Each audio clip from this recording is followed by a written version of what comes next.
Hey, bienvenue dans ton Yann et Frank. Aujourd'hui, drôle de journée pour analyser la politique. Un peu comme Frank me disait, à New York, il va y avoir un communiste qui rentre.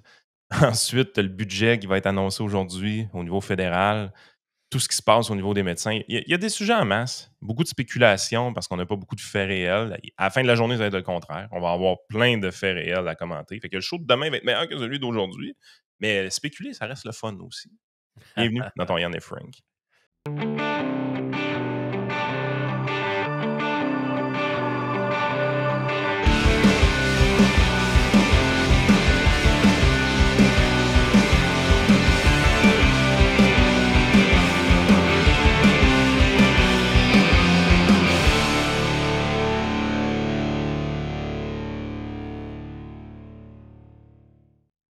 Ouais, c'est ça. Spéculer, ça reste le fun. Ben, il y a des affaires qu'on sait, puis il y a des affaires qu'on sait moins pour l'instant.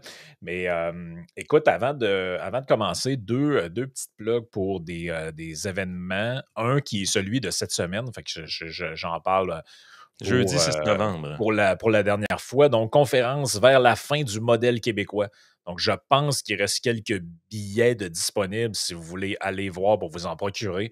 Donc, c'est un espèce de panel conférencier sur le modèle québécois. Il y a Joanne Marcotte qui va être là, Joe Aka, Il faut les humilier, Amel, Jérôme Blanchet-Gravel qui anime le tout, Nicolas Gagnon de la Fédération canadienne des contribuables et moi-même, modestement. Donc, c'est à la scène Le Bourgneuf, jeudi de 19h à 21h. Je connais déjà quand même pas mal de monde qui m'ont dit qu'ils allaient venir. Donc, si ça vous intéresse, procurez-vous vos billets sur le site de la scène Le Bourgneuf. Là, c'est facile à trouver. Scène Le Bourgneuf sur Google, vous allez trouver. C'est le premier événement, puis c'est le prochain qui arrive. Donc, allez voir ça. Procurez-vous vos billets. Moi, je vais être là. Je vais amener une couple d'exemplaires de mon livre aussi si des gens veulent se le procurer. Donc, ça va être ça. Pour la semaine, en fait, l'événement de la semaine. L'événement qui s'en vient un petit peu plus tard, c'est la conférence santé co-organisée par l'Institut économique de Montréal. J'ai mis le lien là, dans un petit code en bas, mais si vous voulez aller voir les détails, en fait, vous devez aller sur prescriptionforhealthreform.com, mais suivez le lien là, qui est là, ça va être beaucoup plus simple. Donc, c'est en collaboration avec Second Street puis la Canadian Constitution Foundation. Donc, c'est une série de conférences, en fait, qui va avoir lieu de 9h à 17h au Club Saint-James à Montréal le 19 novembre.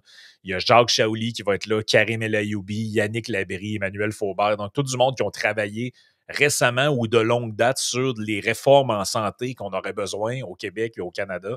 Des gens qui ont une voix, je pense, qui mérite d'être entendue. Fait qu'allez allez vous inscrire à l'événement si vous voulez assister à ces conférences-là. Ça fait combien d'années de l'arrêt Shaoli, Frank? On doit bien faire 20 ans quasiment maintenant. C'est pas Capoté, plus. là, on pensait qu'on avait finalement percé une brèche dans le système, puis ça a été tranquille après. Là. Ouais, ça a été. Ben, ça a donné ça a donné des choses, mais peut-être pas autant de choses Exact. que ce qu'on aurait voulu. Hey, avant qu'on rentre dans les petits sujets, j'ai fait un tweet là-dessus, mais faut qu'on en parle deux secondes parce que, tu sais, on est sévère. Hier, on a fait le tour des élections municipales. Puis on se disait, Ouais. calique, les gens de Québec qui sont contre le tramway, pour le troisième lien, s'en vont voter pour un gars qui est pour le tramway, contre le troisième lien. Les Québécois veulent voter pour le PQ majoritaire, mais ne veulent pas de référendum. À Montréal, c'est à bout de le chaîne, il n'y a plus de parking, il n'y a qu'un des pistes cyclables partout. Ils veulent rien savoir du seul parti qui était contre un peu ces affaires-là, puis s'en vont voter pour une trudeauiste. Puis c'est ça, à la grandeur de la place, tu te dis, Mané, les gens, sont-tu conscients de ce qu'ils font avec un bulletin de vote ou pas tant que ça? Puis, tu sais, c'est vrai, on est dur avec les Québécois, mais il n'y a pas juste nous autres qui est mêlés de même, là. Les Ontariens sont mêlés en tabarnak, eux autres aussi. Hey, je lisais cet article-là un matin, man. Il y a un sondage léger qui est sorti. C'est un sondage, en fait, pas juste sur Ah, ça, là, mais ils boy. ont posé la question suivante aux Ontariens. Est-ce que vous pensez que votre province s'en va dans la bonne direction? Mais ils ont été en élection, ça fait pas 6 mois, eux autres. Ben oui, ça fait pas 6 mois. Il y a 6 mois, ils ont donné un mandat full majoritaire à Doug Ford. Mais tu te dis, pour avoir changé d'idée, il pourrait se dire que c'est vrai, ça s'en va pas dans la bonne place. Lui, c'était en mode elbows up là, qui a fait sa campagne. Ah ouais, lui, c'est en mode elbosa, puis le sirop d'érable en dessous des bras, puis sa tête, puis ah ouais. Il y a un nouveau sondage léger. Fine trouve que un tiers seulement des Canadiens pensent, des Ontariens pensent qu'on s'en va dans la bonne direction. La vaste majorité, 55% d'entre eux, pensent que la province est sur la mauvaise track. Donc ça, c'est le sondage de Léger. Il y a tous les détails dans cet article-là du National Post. Mais si tu t'en retournes, Mais c'est quoi qui se passe? attends un Comment peu. les élus peuvent aller dans une direction contraire de ce que le peuple veut? Comment le peuple peut être insatisfait des élus? Puis comment le peuple, au final, peuvent réélire les mêmes tarés? Ah non, mais écoute, pardon, ils n'ont pas C'est quoi qui fini se passe, encore, là? là. Je comprends pas, là. Ils n'ont pas fini encore, là. Regarde ça. Polling Canada. Le premier ministre préféré des Ontariens, Ford, à 46%. S'il y avait Mais une là, élection aujourd'hui, puis ça, les c'est comptes. avant répartition des indécis. Oui. Ça veut dire qu'il est à 55. S'il y avait une élection aujourd'hui, Ford, il rentrait encore plus fort. Il est à 51, plus 8% par rapport à Aïe, l'élection. aïe. Là, tu te dis, bah, tu sais, bon, qu'est-ce que ça veut dire? Ford, net favorable, il est en augmentation. Ben, voyons donc.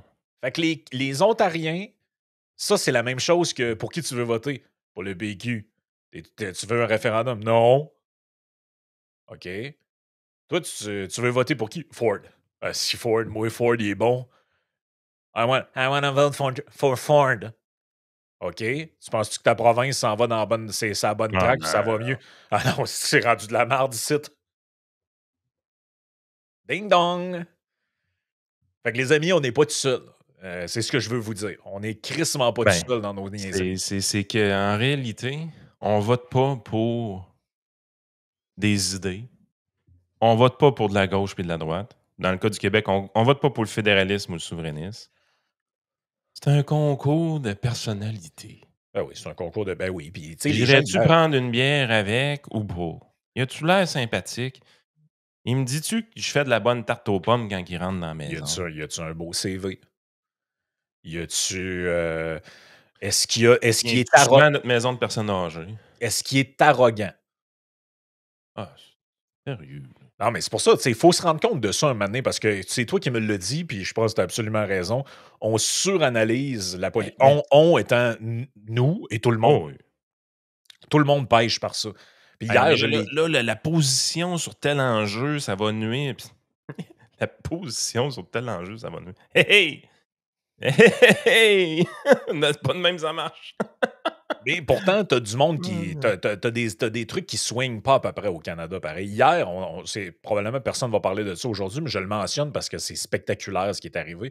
Il y avait une élection au Yukon. Ah ouais? Imagine-toi donc. Et les sondages, contrairement à l'élection de la semaine, d'il y a 2 semaines dans les Maritimes, c'est pas trompé du tout. Donc, on Crime des prévoyait. sondages au Yukon, il y a pas grand monde là-bas, là. Non, mais on prévoyait que ça allait soigner. Donc, ils l'appellent le Yukon Party, mais vous aurez compris, vu la couleur, que c'est le Parti conservateur du Yukon, là, qui s'est fait élire hier à plate couture. Et les libéraux en ont mangé une calice, là. Ouais, C'est c'est ça, ça. là. Les libéraux provinciaux, il reste plus personne au Canada en place dans les libéraux provinciaux, ou presque. Faisons abstraction du fait que Ford gouverne comme un libéral, là. Oui, exact, c'est ça. Mais officiellement, c'est des conservateurs partout au niveau provincial. Et on est encore avec les libéraux fédéraux.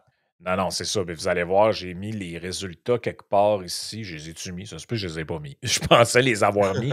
Mais écoute, ils sont rendus avec. Attends un petit peu, je vais te redire ça avec Polling Canada. Écoute, ils avaient le pouvoir. Ah non, c'est ça. Attends un petit peu, je te le mets ici. Je l'avais mis sur la page Wikipédia qui est quand même bien faite sur les élections. Check bien ça. Je vais vous l'agrandir un peu pour qu'on puisse voir quelque chose, là. Hey, le Yukon, on parle jamais du Yukon. Ah non, mais c'est parce que check comment ça a swingé. Hey, attends un peu, Le... c'est 10 000 votes, Frank. Ah non, mais si on. C'est gros comme un district de Lévis, là. C'est gros comme un district de Lévis. Les libéraux, man, sont passés du gouvernement à un siège. Ils ont tous perdu leur appui one shot, moins 22,19%. Tabarouette, de 8 à 1, non, même pas. Aïe, aïe. Ouais, il y avait 8 sièges, puis là, ils formaient le gouvernement avec un genre de support du NPD, parce qu'à un moment donné, 8-8, faut que tu aies quelqu'un qui supporte pour que ça tienne. Ben là, ils sont allés en élection. Les conservateurs ont ramassé 14 sièges, le NPD 6, eux 1. Mais tu sais, là, tu comprends ce que ça veut dire quand des gens sont écœurés. Tu sais, Ben oui. 51,99% pour un parti, ça veut dire que la majorité du monde s'est réveillé et a fait non, faut que ça change. Mm. Si on n'a pas le choix, on vote pour quelqu'un d'autre. Non, je corrige. C'est pas un district de Lévis, c'est un district de Québec, mettons. Ouais, c'est ça. C'est gros comme un district de Québec, à peu près. Justement, ça nous amène au NPD. Tu vois, c'est ça. C'est un peu ça le bridge parce que notre Max Budget a fait. fédéral aujourd'hui. Ouais, notre Max a fait un article sur. Parce que ça va être probablement l'enjeu des prochains jours, peut-être même semaines, là, dépendamment de ce qui se passe avec ça. Donc, budget fédéral, le gouvernement Carney joue sa survie aujourd'hui. Bon. On rapporte qu'on a augmenté beaucoup notre consommation d'eau du côté des députés du NPD pour être prêt à aller pisser au bon moment. Donc, il faut avoir envie quand même. Donc, présentement, les députés du NPD sont en entraînement. Ils boivent à peu près 4 litres d'eau par jour pour être sûr d'y aller souvent. Ouais, ben toi, tu fais référence à ça ici, là. Toutes les options sont envisagées. Le NPD envisage de s'abstenir lors du vote sur le budget. Mais ça, c'est pas forcément une mauvaise stratégie pour vrai, là. Non, je suis d'accord. Parce que ce que ça veut dire, s'ils s'abstiennent de voter, c'est pas un vote qui est donné automatiquement au parti au pouvoir. C'est juste qu'on Mhm. soustrait du nombre de total, on soustrait des votes. Fait que là, au lieu d'être un vote sur 338, ça devient un vote sur 331. Parce que de Ouais. ce que je comprends, sont 7. Là. Donc, mais il n'a Le parti va être pogné dans les toilettes. Toi, les pas. 7 NPD qui se retrouvent là en même temps. Eh, c'est bol. Mais le. Ouais, ouais. Ouais, ouais. Mais. Tabarnak. Mais ce qui arrive, c'est que c'est une bonne stratégie, je pense, pour eux, parce qu'ils pourraient faire tomber le gouvernement sans avoir l'odieux de l'avoir fait. Ah non, on n'a Ouais. pas voté contre, nous autres. On s'est abstenus, on était neutres. Mais on revient à la suranalyse. Avoir l'odieux de faire tomber un gouvernement, ça compte-tu vraiment dans les intentions Ah de non, vote? ça compte pas pour le monde, ça compte dans les journaux, par exemple. Ouais. Parce que là, si tu veux que Chantal Trudeau OK. te fasse une bonne presse dans les médias, tu sais, si elle commence à dire ça, c'est à cause du NPD qu'on est en élection, tu sais, c'est pas bon pour toi. Là. Ouais, parce que là, eux autres, ils se ramassent 35 jours dans un autobus Et à voilà. manger des sandwichs pas de croûte. Ça y tente peut-être pas, les journalistes. Hein. Oui, ouais, ouais, exact. Mais là, Ah. s'ils disent qu'ils ont voté neutre, ben là, entre guillemets, ils se sont abstenus, donc ils sont neutres. Parce que là, ce qui va arriver, c'est que le gouvernement libéral est minoritaire. Donc, ils doivent trouver chez les bloquistes ou les conservateurs 7, 8, 10 personnes qui vont voter en faveur du budget pour maintenir le gouvernement en place, pour que le budget passe, pour atteindre la barre des 172. Mais si En les fait, c'est 7 moins. votent pas, ils sont corrects. Ils n'ont pas besoin de C'est rien moins que faire. ça, c'est 5, genre. Mais si le NPD est au Bécosse, ben là, ça te prend d'autres votes. Hum. Fait que là, c'est qui va voter pour? Ben là, ça commence à être difficile. Donc, ça va être ça l'enjeu aujourd'hui. Le ministre des Finances, François-Philippe Champagne, le gars qui fabriquait ses chaussures, là, Ah ouais. Ah, arrêtez. dépose aujourd'hui le budget, le directeur parlementaire du budget, un organisme indépendant, analyse les finances publiques, prévoit un déficit de 68,5 milliards cette année, comparativement à 51,7 l'an dernier. Concrètement, cette somme s'ajoutera à la dette nationale du Canada. Robert Asselin, président directeur général de U15, je ne sais pas comment ça se prononce, là, U15 Canada, et ancien conseiller des premiers ministres libéraux Paul Martin et Justin Trudeau. Ça, c'est le gars qui avait sacré son camp quand il était avec Bill Morneau. Là. OK. Il était parti avant Bill. Lui, il avait dit Le, non, le- là. le- le seul bout qu'il y avait des gens compétents au Ouais, final. lui, il avait dit c'est pas sérieux, ça. Là. Probablement un libéral, comme tu vois de l'air, justement, plus Paul Martin. Selon lui, le déficit structurel, soit la différence permanente entre les revenus et les dépenses, atteindrait entre 50 et 60 milliards de dollars avec une économie qui stagne. Ça, là, ça c'est le bout qui est important, OK? Tu peux avoir deux genres de déficits, grosso modo. Tu peux avoir des déficits circonstanciels puis structurels. Des déficits circonstanciels, bien évidemment, ça arrive à Stephen Harper en 2008-2009 pour des raisons COVID. évidentes. Tu as une crise économique mondiale qui frappe, ralentissement économique, baisse des taxes qui rentrent à ce moment-là, augmentation des prestations d'assurance chômage qui ne sont pas financées d'avance au niveau fédéral. Fait que tu comprends que ça vire vite déficitaire à ce moment-là. Fait que ça, c'est un déficit qui est circonstanciel. Par contre, en période de calme économique, où est-ce que les revenus de taxes augmentent avec la croissance chaque année et que l'assurance chômage ne verse pas beaucoup de prestations, tu es dans un monde où est-ce que tu es censé faire des surplus d'habitude ou du moins avoir des budgets équilibrés. Ben, ce monde-là, à part une parenthèse COVID d'un an à peu près, là, ce monde-là dans lequel on vit, c'est celui-là. Depuis 2015, il n'y a aucune raison que ce gouvernement-là fasse des déficits à part l'année 2020 et 2021. Si tu fais des déficits dans des années que ça va relativement bien, ça veut dire que tu as créé ce qu'on appelle un déficit structurel. Mhm. Ça veut dire que systématiquement, bon an, mal an, tu vas faire un déficit. Puis ça veut dire que même dans tes meilleures années économiques, là, tu vas faire encore 50-55 milliards de déficit. Ça veut dire que tu ramasses clairement pas assez de taxes et d'impôts par rapport à toutes les prestations que tu offres. Ben, Tu as donc, deux choix à ce moment-là. fait que là, dans l'exemple récent, là, juste pour que les gens, peut-être pas tout le monde qui a suivi, là, arrive 2020.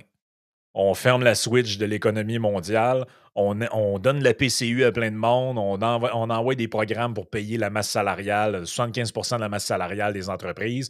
Il y a moins d'argent qui rentre parce que les gens ne dépensent pas son temps.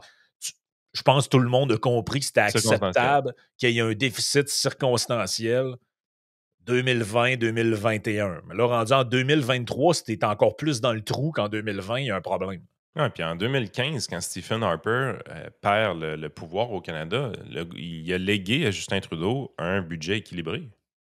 C'était un budget qui avait des surplus, là. Jim Flaherty faisait des chèques, ça date.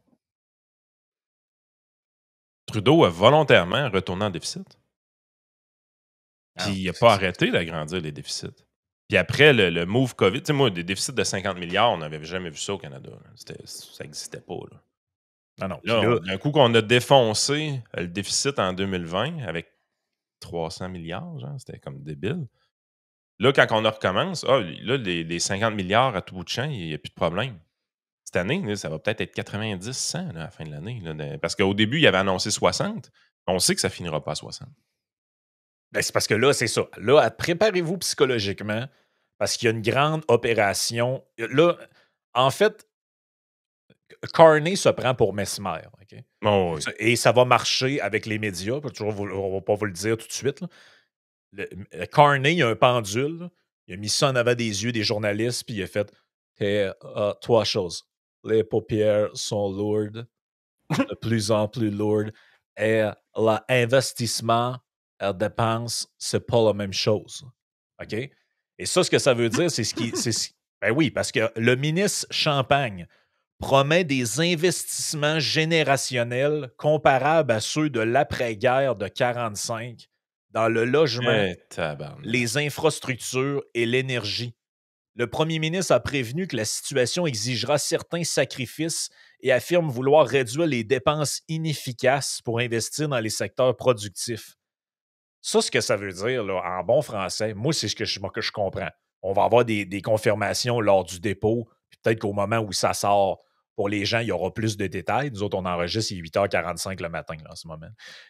Ce que ça veut dire, c'est qu'ils vont saupoudrer là-dedans 2, 3 mesures qui sonnent un peu austères, mais en parallèle de ça, il va y avoir des dépenses gargantuesques dans certains secteurs. Et on va vous dire, Carney a mis la table L'élection. même avant l'élection, depuis sa course à la chefferie, quand il était sur le stage avec le pseudo-débat avec Christian Ouais. Freebase, puis le Karina Gould, puis l'autre, c'est ça qui va arriver. Là. Il le dit, je vais séparer les dépenses d'investissement des dépenses courantes. Donc là, ils vont nous dire qu'ils mettent des dizaines de milliards dans des affaires, mais il n'y a pas de déficit. Ou c'est pas dans le déficit, c'est des dépenses d'investissement. Ça, c'est ce qu'on appelle de la comptabilité créative, Yann. Ah, c'est plus que créatif. C'est stupide. Ça n'existe pas. Ça n'existe pas. Ben lui, il dit qu'on va faire comme au Royaume-Uni. Ça a l'air qu'ils font ça là-bas. Là. Ouais. Pas sûr que c'est un exemple à suivre en termes de Non. finances, les Royaumes-Unis. Là. Non, puis pour vrai, la transparence canadienne au niveau des finances a toujours été bonne. J'ai toujours trouvé que le budget fédéral était relativement simple à comprendre. Ce qui est bon là, pour le citoyen. Là.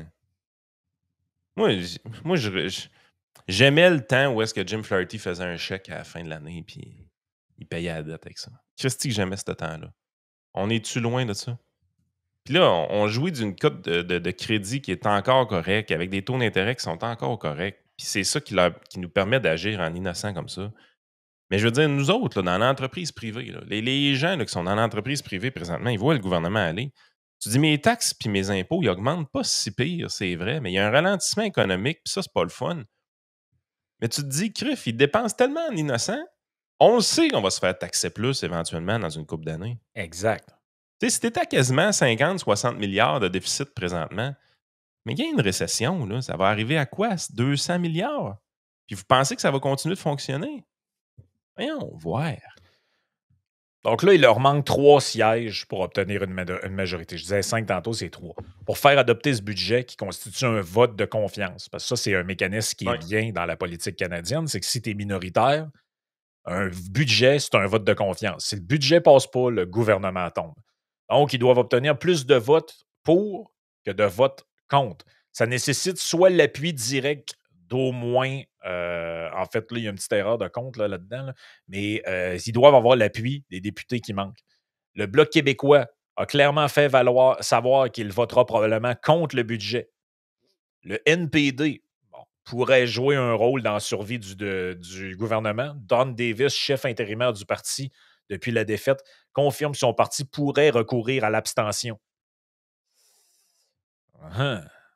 Et les conservateurs, eux autres, 144 sièges, ont établi des conditions strictes, notamment d'exiger que le déficit reste sous 42 milliards, alors que les projections le situent à près de 70. Le parti n'a pas révélé publiquement sa stratégie de vote.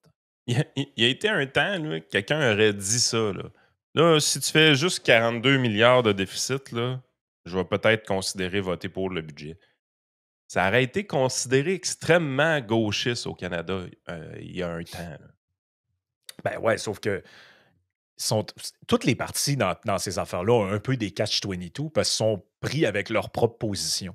Ben oui. C'est-à-dire que les conservateurs, là, ils sont l'opposition officielle. Ils n'ont pas le choix de montrer ou de laisser croire ou d'afficher une position où ils doivent être un peu constructifs. Là.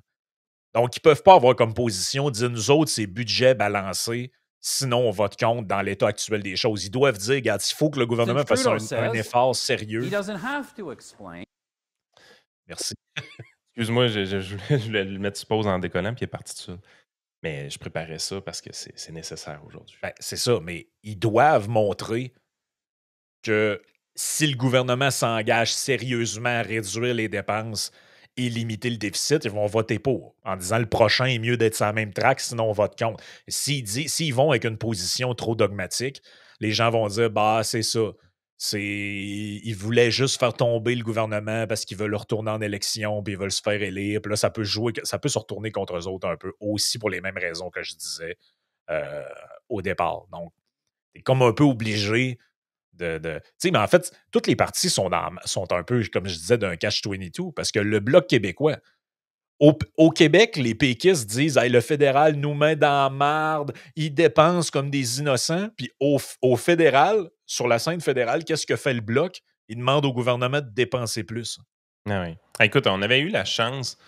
À un moment donné, le NPD a fait un genre de bluff.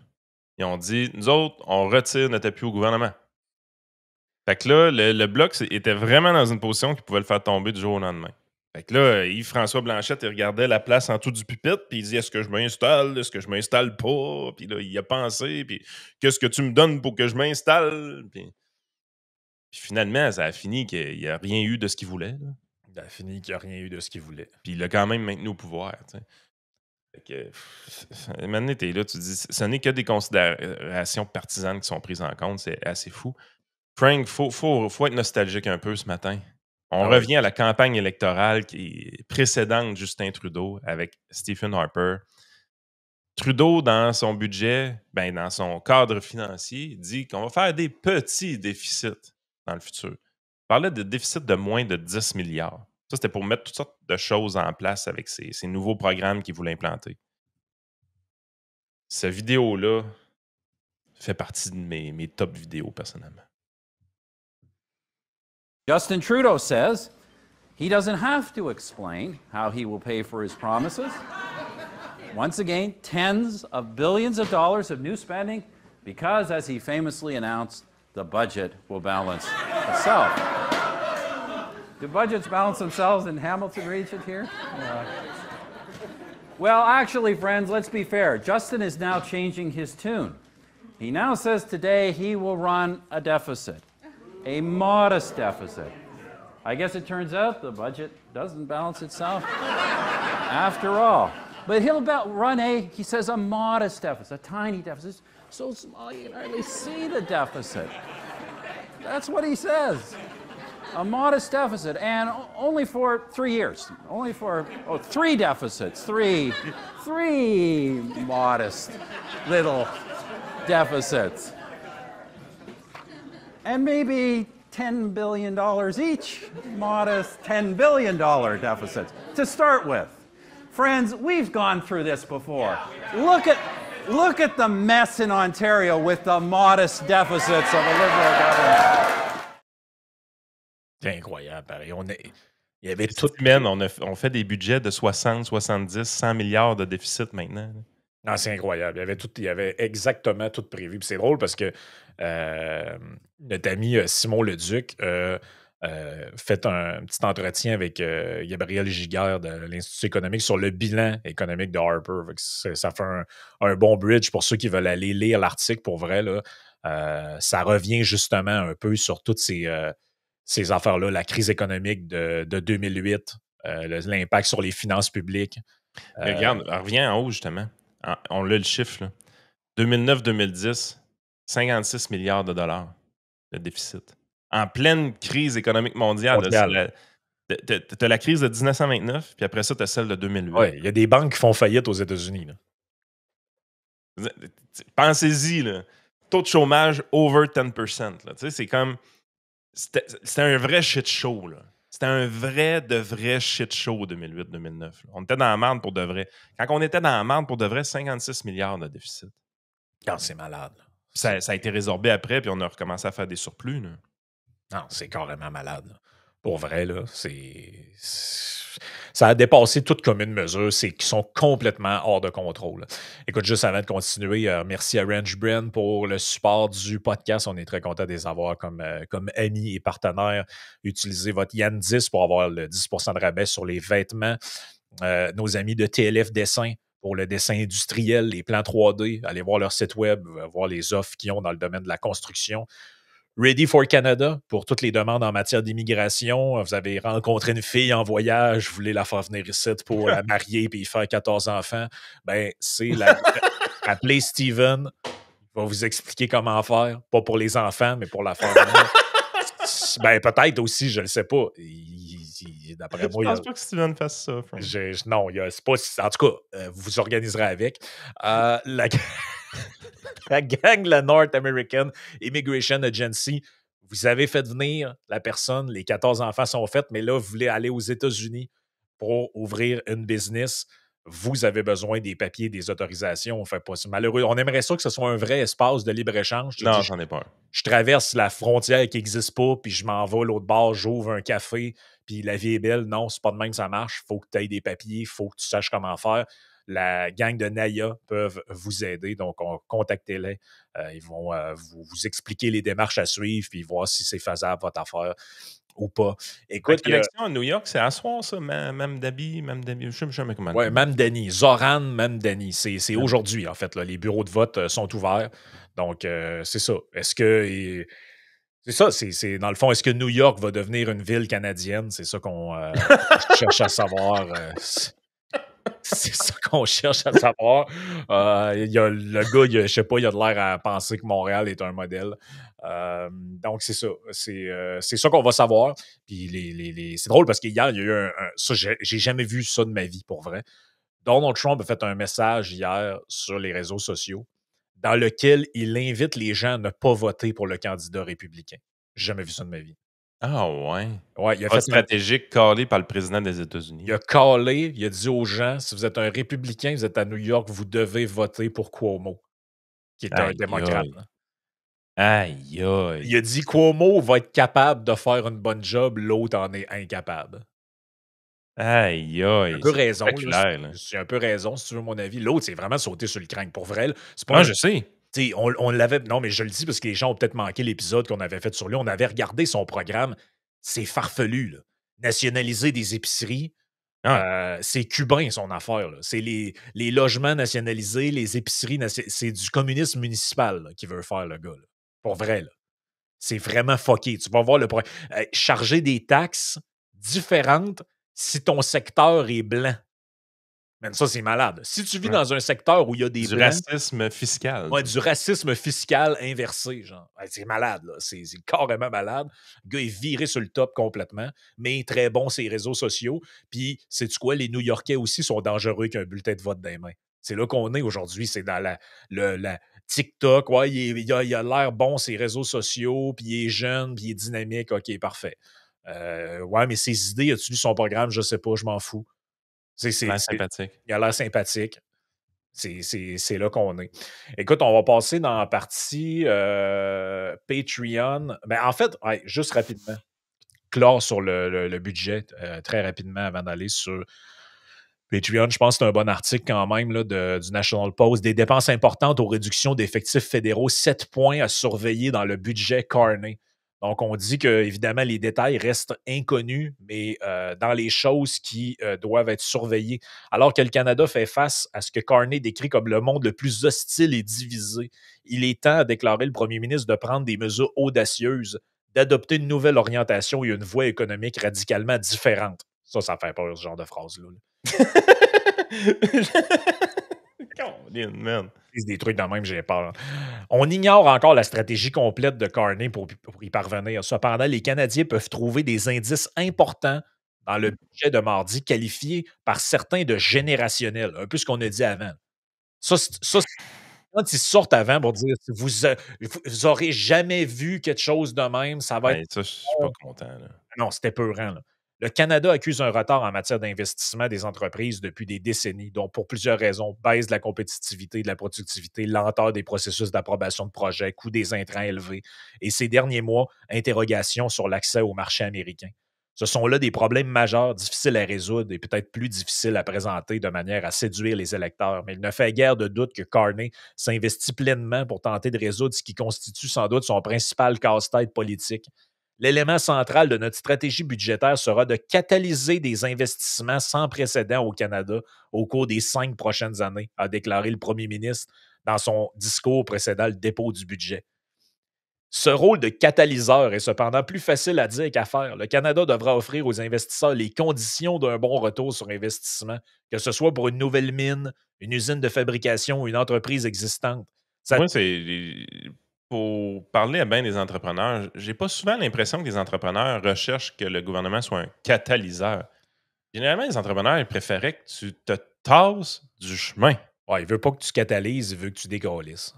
Ouais, c'est ça. C'est plus ça un peu, là. Comme on le dit souvent en politique, les mots compétitivité et productivité sont des mots à proscrire lorsqu'on essaie de convaincre le public d'une idée ou d'une politique. Ils ennuient ou pire, laissent croire à tort que les employés vont devoir faire plus pour moins. Le problème, c'est que les deux objectifs sont largement considérés par les économistes comme des indicateurs parmi les plus importants pour bâtir une économie plus forte et un pays plus prospère.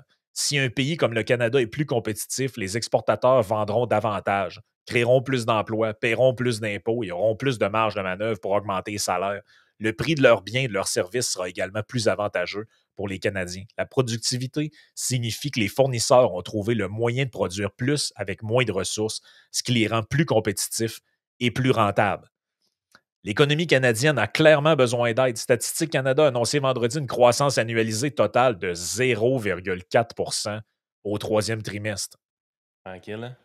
C'est tranquille la paix. Là. Et là, on rappelle encore les enjeux. Est-ce qu'il va y avoir de quoi là-dedans sur les fameuses barrières commerciales interprovinciales? On nous l'avait promis. Moi, je pense que une interrogation, une annonce budgétaire sur ce sujet est toutefois peu probable, compte tenu du manque de progrès récent. Moi aussi, je pense que ça, il va y avoir un os là-dessus. On ne peut pas s'attendre à grand-chose. La diversification, est-ce qu'on va annoncer bientôt qu'il y a des réelles ententes commerciales avec d'autres partenaires? T'sais, on s'est-tu bougé le cul depuis? Ça fait 1 an, là, l'histoire de Trump, là, que ça a commencé. Y a-tu quelque chose qui s'est passé? Ouais, pas tant. Pas tant que ça. Donc, c'est tout ça qui est à surveiller, les dépenses en sécurité, les dépenses publiques, le déficit. Donc, c'est tous des éléments qui vont être à surveiller aujourd'hui. Et je conclurai avec... On dirait que genre, tout est pété. Puis on n'est pas sûr qu'ils s'en rendent compte. Moi, c'est ce qui me fascine le plus dans toute cette histoire-là. C'est comme, il y a des gens qui s'en rendent compte. Je veux dire, on en fait partie. Là. Des gens qui se rendent compte. Christy, vous avez plus d'argent. Vous avez plus d'argent dans le char. On vient de sortir d'une élection municipale. Ça parle de tramway, de troisième lien. Plus de crise de scène. Plus d'argent. Non, ils sont toutes broken. Hey, les villes sont Les villes sont toutes déficitaires. Les gouvernements provinciaux sont tous déficitaires. Non, les villes ne sont pas déficitaires, elles sont endettées jusqu'ici.